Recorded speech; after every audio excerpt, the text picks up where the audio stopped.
Market में अभी उतार चढ़ाव का दौर है। नतीजों का सीजन भी खत्म हो रहा है। ऐसे में आपकी क्या स्ट्रेटजी होनी चाहिए? आपको इस वक्त किन सेक्टर्स पर फोकस करना चाहिए? क्या स्ट्रेटजी बनानी चाहिए? कौन से शेयर्स आपकी पोर्टफोलियो में इस वक्त नए होने चाहिए? डेटास को आप कैसे पढ़ें? नए शेयर कैसे चुनें? काफी कंफ्यूजन है। सबसे अच्छा तरीका है कि किसी ऐसे इंसान से आप सुन लीजिए या समझ लीजिए जो दिल से ये सारी चीजें बताते हैं। पिछली बार भी जब आए थे तो काफी फायदा लोगों का हुआ, लोगों की नॉलेज बढ़ी और व्यूअर्स ने बोला कि आप दोबारा साफिर सर से इंटरेक्ट करें। हमारे साथ हैं वैल्यू इन्वेस्टर साफिर आनंद। साफिर सर, आपका बहुत स्वागत है बीक्यू प्राइम हिंदी पर। थैंक यू सो मच मेरे को यहाँ पे बुलाने के लिए और मेरी व्यूज को व्यूअर्स के तक पहुंचाने के लिए। बिल्कुल सर। सर, सबसे पहला सवाल आपसे मार्केट पे ही समझना चाहेंगे कि इस वक्त मार्केट में काफी वोलेटिलिटी है। तो इस वक्त आपकी स्ट्रेटजी क्या है? आप इस वक्त मार्केट को कैसे ट्रेड कर रहे हैं? कैसे इन्वेस्ट कर रहे हैं? तो मैं जो भी बोलूंगा मैं अपनी पर्सनल कैपेसिटी में बोलूंगा, क्योंकि मैं सेबी रजिस्टर्ड एडवाइजर नहीं हूँ, लोगों का पैसा नहीं संभालता। मैं मार्केट में काफी इंटरेस्टेड हूँ इस समय। मुझे लगता है कि जो वॉलेटिलिटी आ रही है उससे इन्वेस्टर के लिए और अपॉर्चुनिटी आ रही है। कई बार वॉलेटिलिटी में एक अच्छा शेयर लुढ़क जाता है और लोग क्वार्टरली परफॉर्मेंस देखते हैं और थोड़ी देर के बाद मैनेजमेंट आके समझाती है कि उसके अंदर क्या प्रॉब्लम है, और वो फिर लंबे लॉन्ग रन में बेटर हो जाता है या रिटर्न्स देके जाता है। और कई बार क्या होता है कि कुछ कंपनियां जो कि हिस्टोरिकली बहुत अच्छा परफॉर्म कर रही हैं, उनकी परफॉर्मेंस डिटोरिएट करने लग जाती है या उनकी वैल्यूएशन खटकने लग जाती है। और फिर आप अपने पोर्टफोलियो में बोलोगे कि नहीं, बेस्ड अपॉन दी डिस्काउंटिंग जो मार्केट दे रही है उसका प्राइस जस्टिफाइड नहीं है, इसलिए मैं वो पैसा निकाल के कहीं और डाल सकता हूँ। तो ये हमेशा एक अपॉर्चुनिटी रहती है मार्केट में। आप हर मार्केट में बुल भी हो सकते हो और बेयर भी हो सकते हो, bullish on something, bearish on others. जी। सर, एक जो अभी कंटिन्यू देखने को मिल रहा है कि ग्लोबल एजेंसी जो है, रेटिंग एजेंसीज, उनका नजरिया बदलता रहता है। अब थोड़ा सा वोलेटिलिटी अगर देखने को मिलता है वो अपने व्यूज चेंज कर देते हैं, रेटिंग बदल देते हैं। तो आपको ऐसे में क्या लगता है कि एक रिटेल इन्वेस्टर को इस नजरिया इस नजरिया से कितना असर होना चाहिए, कितना उन्हें इस पर ध्यान देना चाहिए और इससे कितना उन्हें असर पड़ना चाहिए और उसके हिसाब से स्ट्रेटजी बनानी चाहिए? मैं रेटिंग एजेंसीज को सीरियसली लेता ही नहीं हूँ, तो ना मैं उसमें अपना टाइम वेस्ट करता हूँ। कुछ अच्छी रिपोर्ट्स निकलती हैं तो मैं पढ़ लेता हूँ, लेकिन उनकी जो जनरली मैक्रो व्यूज होती हैं वो बहुत लेट आती हैं। एक बहुत सिंपल बात है कि मार्केट 6 महीने पहले सोचती है और रेटिंग एजेंसी 6 महीने बाद में सोचती हैं, तो मैं उनको सीरियसली लेता नहीं हूँ। और अगर आप देखोगे कि जिस भी कंपनी के अंदर उन्होंने डाउनग्रेड किया हो, उसका स्टॉक पहले इतना लुढ़क चुका होता है कि फिर वो डाउनग्रेड का पूरा मतलब ही चले जाता है। और अगर आप इंटरनेशनल स्केल पे देखोगे, अभी आपको मालूम है कि इंडिया के अंदर ग्रोथ, रियल ग्रोथ हो रही है। हमारी ग्रोथ रेट्स पूरी वर्ल्ड से ज्यादा अच्छी हैं, पर वो इंडिया के अगेंस्ट थोड़ा बायस रहते हैं और इंडिया की रेटिंग को खराब रखते हैं और अपनी कंट्रीज के अंदर डेट पे डेट बढ़ने के बावजूद उसको सीरियसली नहीं लेते। अभी आपको एक एग्जांपल देता हूँ कि सारी वर्ल्ड ने लिखा कि यूरोप के अंदर बहुत प्रॉब्लम्स हैं, लेकिन इस साल की सबसे बेस्ट परफॉर्मिंग मार्केट यूरोप है। तो आप किसको ज्यादा महत्व दोगे, स्टॉक की इंपॉर्टेंस को दोगे या ऐसी चीजों को जो हर कुछ दिनों में बदलती जाएंगी?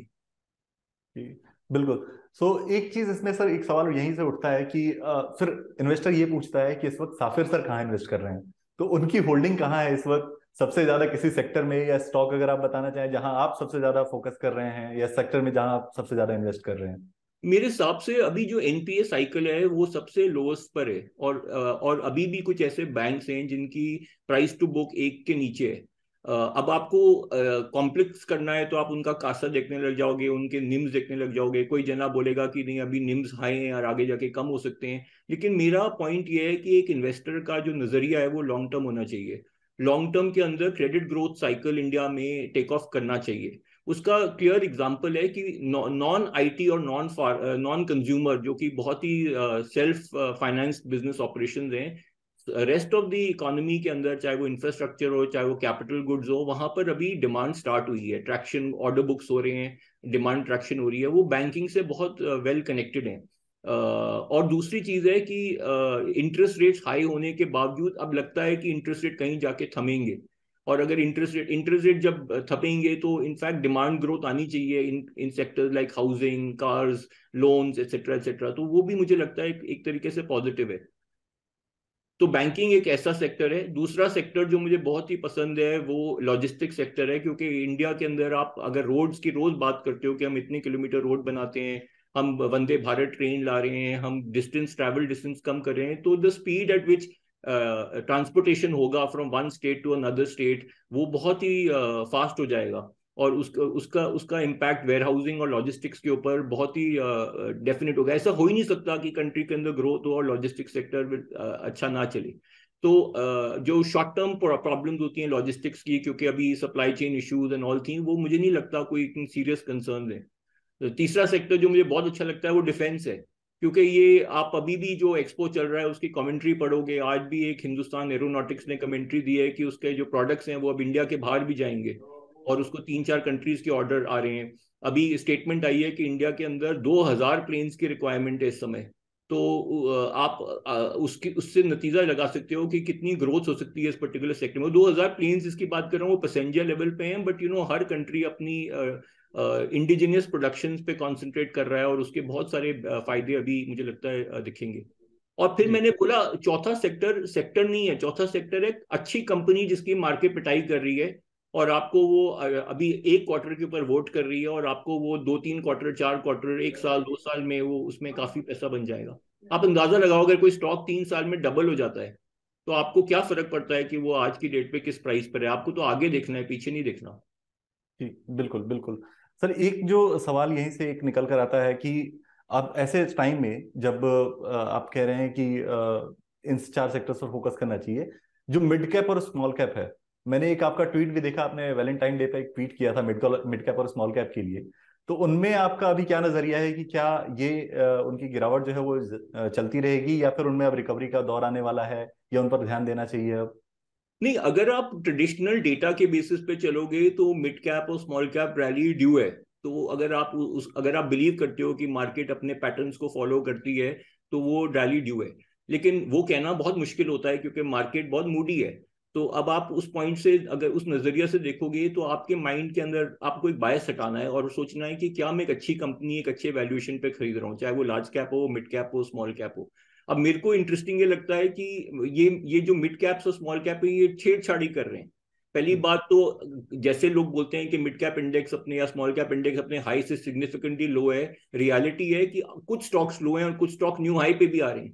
तो आपके पोर्टफोलियो में कुछ ऐसे स्टॉक्स होंगे जो बहुत बढ़ रहे हैं और कुछ ऐसे स्टॉक्स होंगे जो नहीं बढ़ रहे हैं।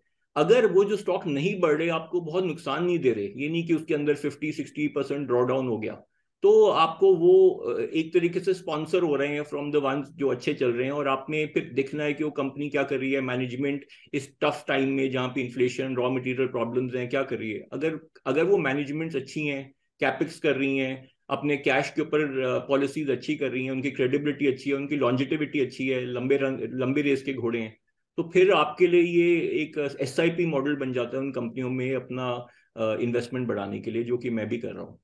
जी बिल्कुल। सर एक जो कहावत हम लोग अक्सर सुना करते हैं कि मोनोपोली बिजनेस में इन्वेस्ट करो और सो जाओ, तो ये मैं काफी अपने स्टडीज के टाइम से भी सुनता आ रहा हूँ, अभी भी सुनने को ये मिल जाता है। लेकिन क्या ऐसा नहीं है कि एक अभी मैंने एक ट्वीट भी पढ़ा, एक दिग्गज इन्वेस्टर है उनका एक ट्वीट भी पढ़ा मैंने, एक थ्रेड उन्होंने लिखा था, उसमें उन्होंने बताया फैक्ट्स के साथ कि कैसे कई ऐसे बिजनेसेस थे जो मोनोपोली थे एक टाइम पे, मतलब उनका देवीना नाम ही देवीना मोनोपोली था। देवीना की बहुत अच्छी ट्वीट है, मैंने भी जी उस पर आज शेयर किया है जी कि जी बिल्कुल को, बिल्कुल। जागो, देखो, पढ़ो। जी चाहे वो आप देवीना मैम को के बारे में पढ़ो, चाहे आप जिम कॉलिंस की किताबें पढ़ो, चाहे आप जी स्टैंडर्ड एंड पुअर के कॉन्स्टिट्यूशन देखो, आपको ये पता चल जाएगा कि अच्छी कंपनियां हमेशा के लिए नहीं होती हैं, और अगर वो होती भी हैं तो एक अच्छी कंपनी होना और अच्छी कंपनी में रिटर्न होने में बहुत फर्क है। आप कंपनी अच्छी हो सकती है, उसके रिटर्न स्टेबल कर सकती हैं। तो अगर मैं आपको एग्जांपल दूं, जैसे कि मैं नाम नहीं लूंगा, लेकिन कोई मानो फंड है इंडिया में जिसके पास एक स्टॉक है जिसको वो अच्छा बोलते हैं, और वो 5 साल की उसकी रिटर्न जीरो है, तो आप एज अ रिटेल इन्वेस्टर वो जीरो रिटर्न पे इन्फ्लेशन एडजस्टेड तो और भी नेगेटिव रिटर्न होगी, आपके अंदर वो पेशेंस है, टॉलरेंस है कि आपके पास उतना कैपिटल है।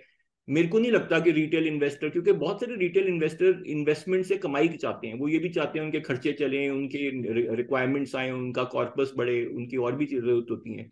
तो एक अच्छी कंपनी नेसेसरली एक अच्छी इन्वेस्टमेंट नहीं होती है। आपने कहा कि दरों में अब कटौती रुकनी चाहिए, लेकिन जो महंगाई के आंकड़े आए हैं दिसंबर के वो बढ़े हुए हैं, तो क्या आपको लगता है कि आरबीआई इस पर फोकस करेगा महंगाई को कम करने के लिए या काबू में करने के लिए, दरों को एक बार बढ़ा सकता है, या फिर वाकई ये रुकने वाला है कि अब पॉज हो गया, अब दरों में बढ़ोतरी नहीं होगी? नहीं, ये कहना मेरे लिए मुश्किल है क्योंकि मुझे आरबीआई का मैं कोई इंसाइडर नहीं हूँ, मुझे नहीं पता उनके माइंड में क्या चल रहा है। अगर वो सप्लाई चेन साइड को एड्रेस करेंगे, विच मीन सप्लाई बढ़ाएंगे, तो ज्यादातर फूड इन्फ्लेशन की प्रॉब्लम्स हैं, तो बहुत ही डिफरेंट सिचुएशन है। लेकिन आप ऑटोमेटिकली ऐसा नहीं कि आज एक पॉलिसी बना दो और कल से आपका आउटपुट बढ़ जाता है। आफ्टर ऑल लोगों को कैपेक्स करने के लिए भी इंटरेस्ट, करने के लिए आउटपुट बढ़ाने के लिए भी इंटरेस्ट होना चाहिए। लेकिन मैं अगर यूएस मार्केट देखूंगा तो वहां पे ये जो फेडरल है वो हमारे आरबीआई से बहुत पिछड़ा हुआ है मेरे हिसाब से। फेडरल इतना कुछ करने के बाद भी, इंटरेस्ट रेट बढ़ाने के बाद भी यूएस इकोनॉमी को स्लो डाउन नहीं कर पा रहा। तो और इस अब थोड़े टाइम के बाद अब उनको लगेगा कि अभी हमारा ये पॉलिसी इतनी इफेक्टिव नहीं हो रही जितना वो चाहते थे। हमारी कंट्री में उल्टा हिसाब है कि हमारी कंट्री आइसोलेटेड रही है पूरी दुनिया से, हमारा growth rate relative to the world अच्छा रहा है। अभी हमारी फूड इन्फ्लेशन जो आई है उसका कुछ नतीजा लोगों की इम्प्रूवमेंट भी होती है स्टेटस में। जैसे कि एक एग्जांपल में लोग बोलते हैं कि अगर एक आदमी अंडा या मीट खाता है तो वो ज्यादा महंगी चीज खा रहा है as opposed to basic things. मैं ये नहीं बोल रहा कि इन्फ्लेशन डेटा अच्छा है, मुझे भी इन्फ्लेशन डेटा अच्छा नहीं लगा था, लेकिन मुझे लगता है कि ये ट्रांजिटरी फेजेस होते हैं। और अगर एक कंट्री की ग्रोथ के अंदर ऐसी चीजें होती हैं, बट लॉन्ग टर्म होराइजन इससे नहीं चेंज होना चाहिए। और as far as company investment is concern, जो आपका पिछला क्वेश्चन था, मैं एक बात बोलता हूँ, ये वॉरेन बफेट का कोट सारा लोग गलत बोलते हैं। वॉरेन बफेट नहीं बोलते कि मेरा holding period, favourite holding period for ever है। वो बोलते हैं मेरा favourite holding period for ever है अगर वो कंपनियों की ग्रोथ बनी रहे। और आज ही हमने ट्वीट करा है कि एक पर्टिकुलर कंपनी को उन्होंने कुछ महीनों में निकाल दिया है, क्योंकि जहां पर उनको लगता है कि ग्रोथ अच्छी नहीं है वो बहुत जल्दी भागते हैं, वो वैल्यू ढूंढते हैं। और लोग उनकी वैल्यू वाले पार्ट को नहीं देखते, वो सिर्फ फॉर एवर वाले पार्ट को पकड़ लेते हैं। जी बिल्कुल। काफी चीजें आपने बता दी सर, मार्केट स्ट्रेटजी क्या हो, सेक्टर्स कौन से हो, और मोनोपोली बिजनेस को लेकर भी बातचीत हुई। आपने स्टॉक्स पिक किए और वो क्यों पिक किए, उसके रैशनल आपने बता दिए। Thank you so much Safir sir, इतनी सारी नॉलेज एक साथ शेयर करने के लिए। मुझे उम्मीद है कि व्यूअर्स को एक बार फिर से फायदा होगा और हमें फिर से कमेंट्स आएंगे कि साफिर सर को दोबारा बुलाया जाए और हम दोबारा फिर आपसे बात करेंगे। और जल्दी से जल्दी हम कोशिश करेंगे कि दोबारा आपसे जुड़ें और नॉलेज शेयर करें। Thank you thank so you much. So much. Thank you.